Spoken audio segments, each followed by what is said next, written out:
Hi, welcome to today's video. Today we're gonna today.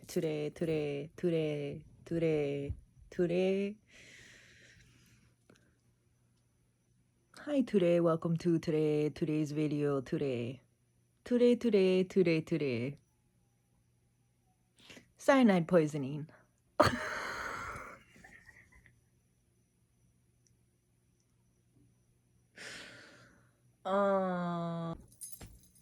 How did we get here?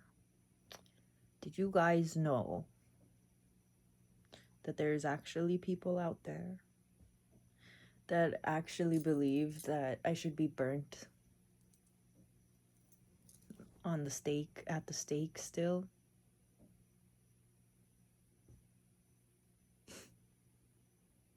That's how we got here.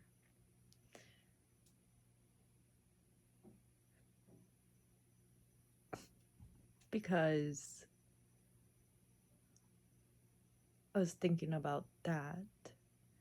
But how did I get from that to there's like a little side joke?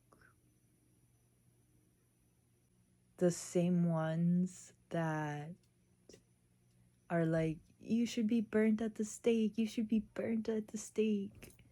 Friggin' witch, devil worshiper, Satan, evil, tormentor, demon.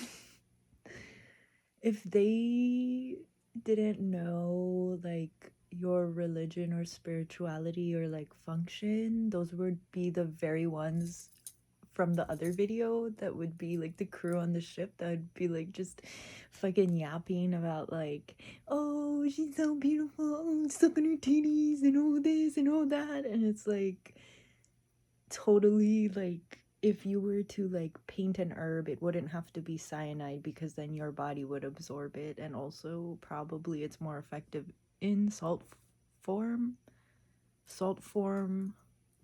in a solution, so like melted, soluble, but then that would make it easier for your skin to absorb it. Sorry, I'm not trying to encourage people to do this. I'm just saying that there would have been a way to one up them before they even knew it, and also that's just fear and hatred. So anyway, I was thinking about that and I was like, okay, well, back in the day, like, yeah, people were like cyanide poisoning each other, and like I get curious about it and look into it every so often, but like when you do look into it, it's just the suicide hotline. It's all suicide hotline information. I'm like, oh my god, my FBI agent probably thinks that I'm going to go kill people. And I'm not. But I was like, oh, like, if you were back in the day and you like microdosed cyanide, would you then, if someone tried to cyanide poison you, would you have more tolerance to it? And then I was like, okay, well, what's the lethal dose of cyanide? And so I looked it up, and then I was reading this whole article with like, it was a really good article in between all of the suicide hotline links.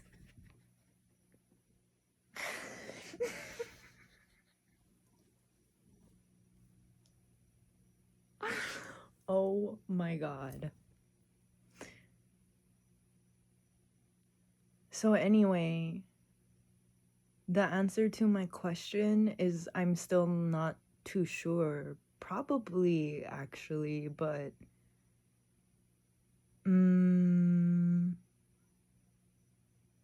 also then it reminded me of this time where I was like super non-dairy before I kind of started healing my allergies or trying to change, manipulate the way that my body reacts to certain things. And by like doing that energetic vibrational like matchy thing, like I don't know, it's like a puzzle.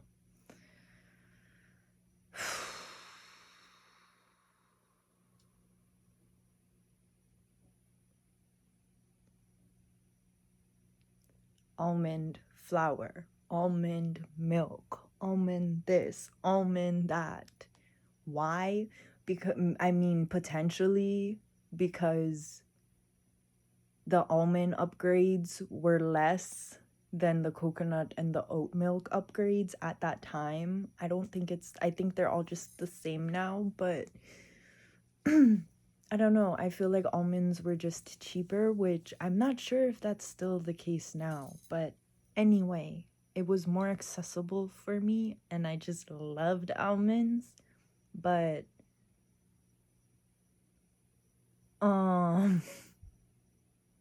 there was a point where I was like, "Oh, yeah, I always think of like apples.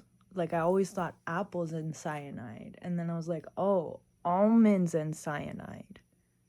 So my suggestion is just mix up your alternatives regardless of what alternative it is. Just like mix it up, keep a variety.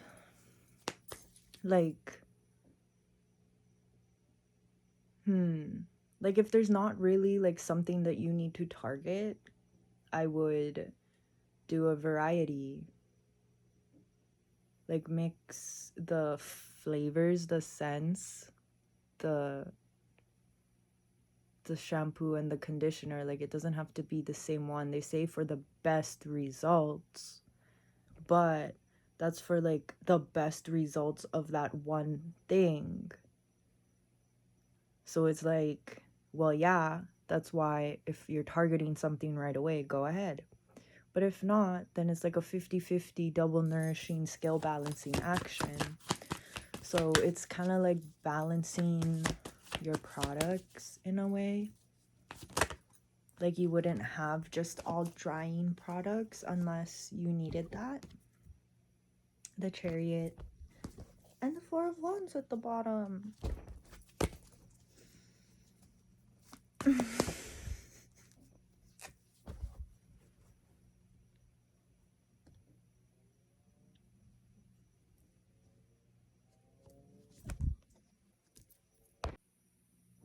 Wheel of Fortune, the Hermit, Five of Wands, and Nine of Coins.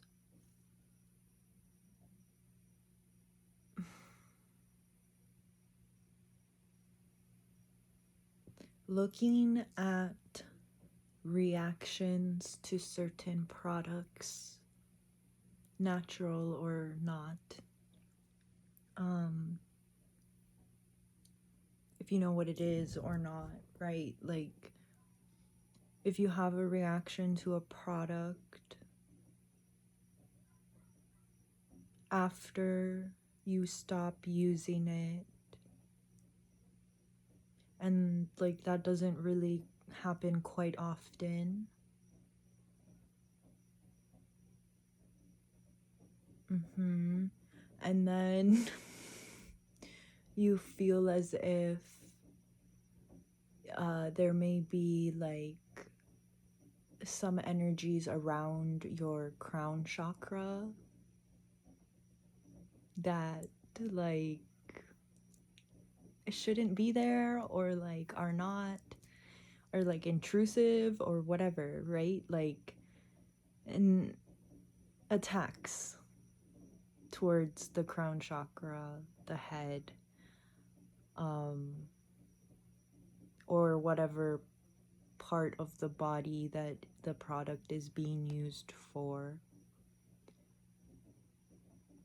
Looking back at the ingredients of that product when you feel called, or if you feel called to lose it again, to use it again.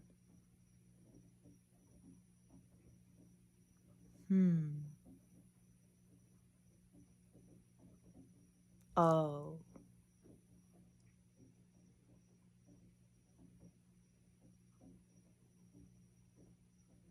I see.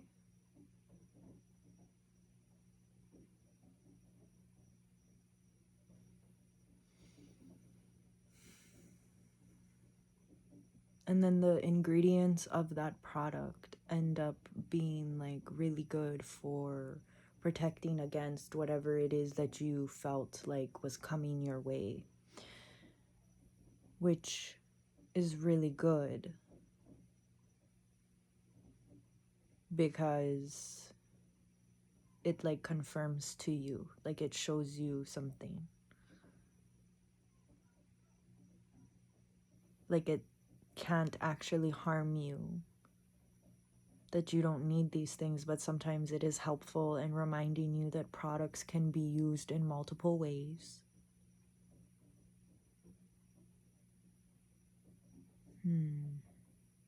Like plants are everywhere, they're like in everything. And so that's always a constant layer of protection in itself without needing to rely on an outside source other than that one. Meaning like a specific religion or a specific god or a specific person. Like plant life.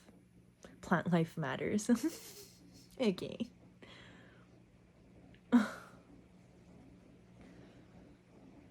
Something to lean back on when you need like a break from all of the divinity and all of that kind of stuff.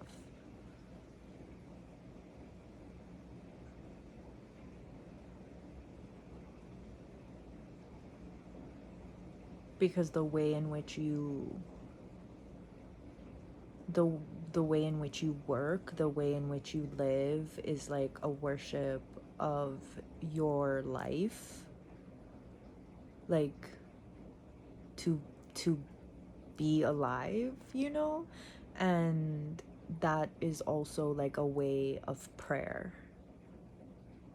Because some people are like worried about like neglecting God, or like, oh, something goes wrong every time like I take space or I branch off or have more independence from the divine. And I think sometimes that's an opportunity to see that you kind of truly can like do it on your own, you know? Like it's not just all them, and that's not to take away from you or from them. It's to add an extra blanket of confidence and security when faith, trust, knowledge can become shaky. There was a message within this message, but now there's a message within the message within the message. It's like looking into this stained glass here and seeing like that there's like trees and flowers, and like the more you look the more there is or whatever, and it's like all these little pieces that are all different shapes all put together.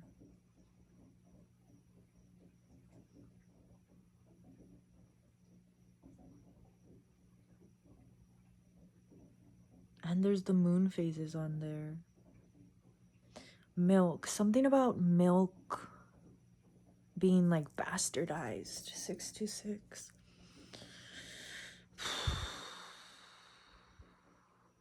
Because like, oh, the hormones and oh this and oh that. And I think it truly is a balance of how are the animals being treated, how is it harvested, are they passionate about it, is it hands-on, is it small like production, is it larger production, what kind of nutrition, what kind of nourishment, what type of companionship or love or freedom guidance do these animals like, you know, who is handling these things. um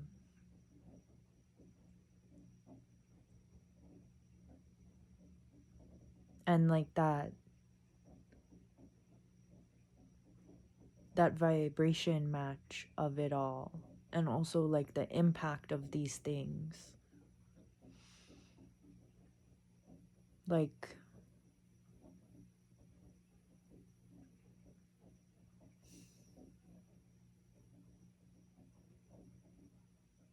being able to appreciate it more, learning how to like produce it yourself, and like the differences between like small production and like larger production.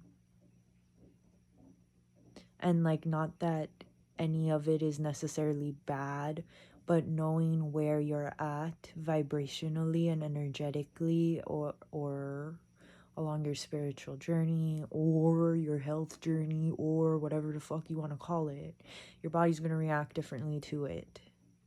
And you can alter how your body reacts to it by tapping into your subconscious, your spirit, and your soul. And then so your body physically reacting differently to a thing that it used to very much so react to. And that shifting into a lesser or a different reaction, regardless of intensity, like regardless of the intensity jump.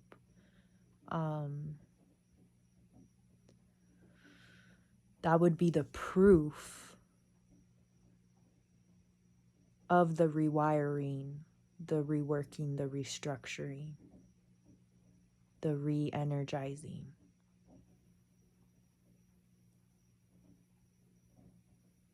And it's not that you have to like once you have it down, you kind of have it down, but it does take some like focus and concentration on this one specific thing for a certain amount of time.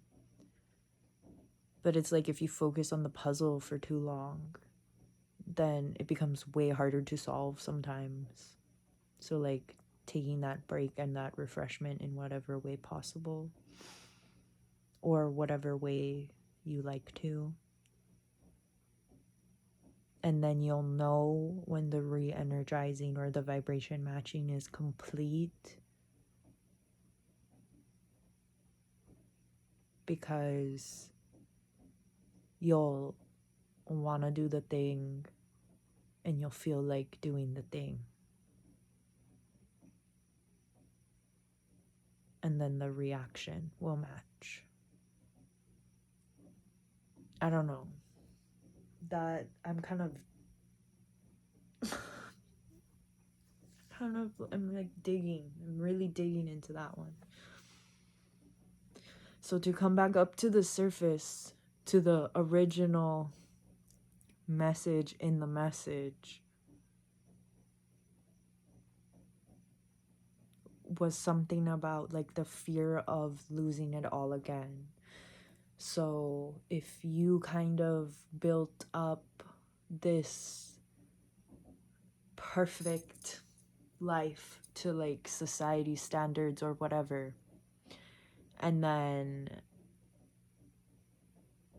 something happens where you like lose it all, regardless if it was your fault or not, and then you start from nothing and then you build it all up again in another way, and then you could still be subconsciously or energetically like somewhere in your body or your space, your environment, your field, is the fear of like losing it all again. Like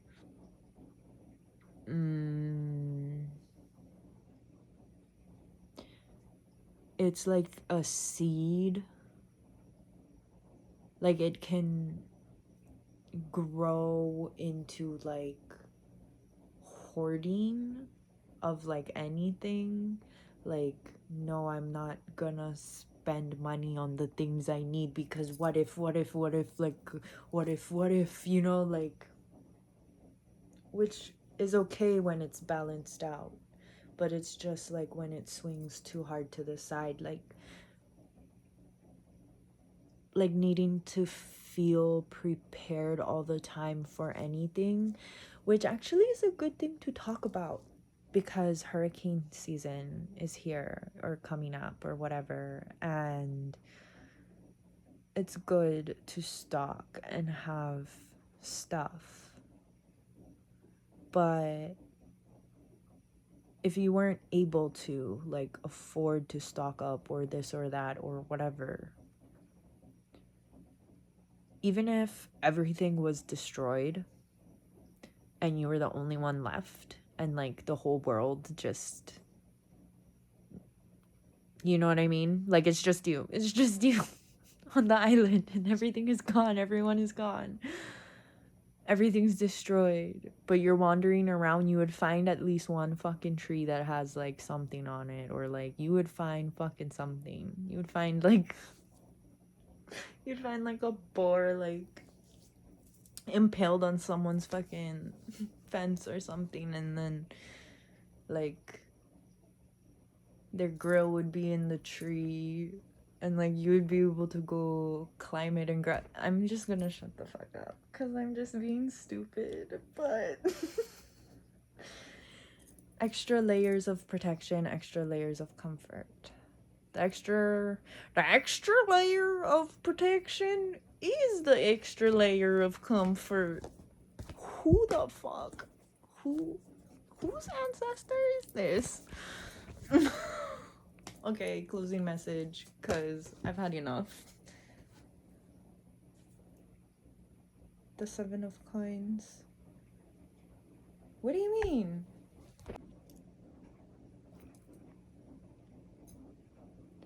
So, the unicorn had traveled super far to learn what the fuck happened to everybody else. Oh my god!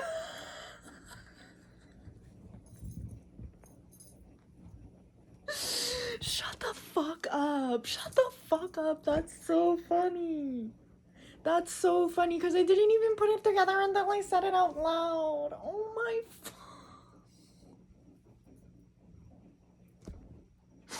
literally. The unicorn survived the fucking hurricane. But she never know the hurricane had happened. So she's like, where is everybody? So she's looking for the last fucking mango tree on the island, bruh. And... and she's almost there. She almost to the mango tree. She almost there. But...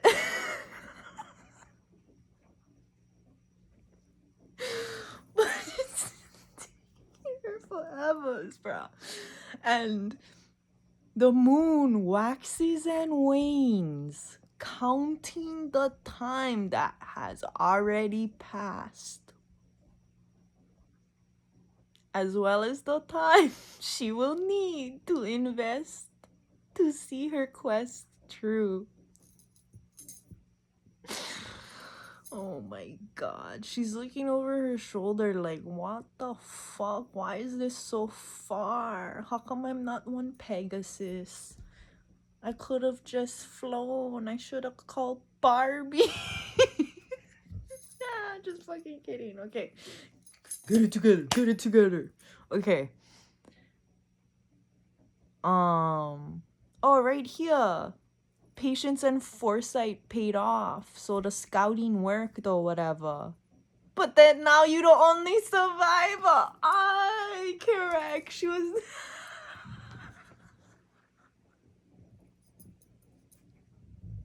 I'm out.